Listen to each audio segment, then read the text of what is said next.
So I was thinking about this time in the Bible when the Pharisees and the Sadducees, they were trying to put Jesus to the test and they were trying to find fault with him. And Jesus somehow turns the conversation around to talk about resurrection. And the Pharisees believed in the resurrection, but the Sadducees didn't. And so what happened was they got into this great argument. And it's sort of like Jesus kind of turned them against each other in a way, and then he was able to leave.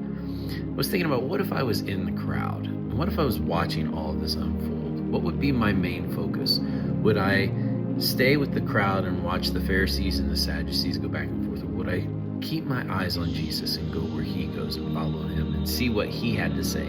Or maybe even ask him, why did this happen? What was this all about? And it got me to think even more.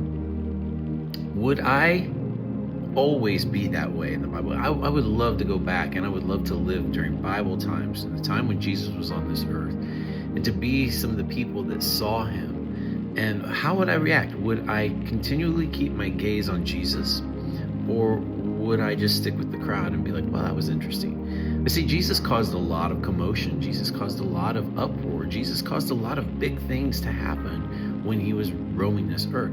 Would I keep my gaze on Jesus, and would I follow him? And if he left the crowd, would I chase after him? Would I go after him? And then it gets me to think about my today. Do I keep my gaze on Jesus? Do I follow after him? So there's a danger as Christians that we make Jesus a part of our path instead of making us a part of Jesus's path. And what I mean by that is we say, okay, Lord, I'm going in this direction, and come along, hang out with me while I go in this direction. And if I get myself into trouble, will you get me out of trouble?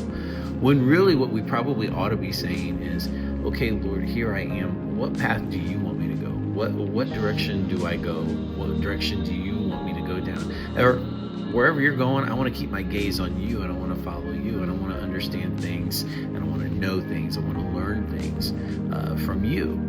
So I want to be your disciple. And the idea of being his disciple is following him wherever he chooses to go, not him coming along with you where you choose to go.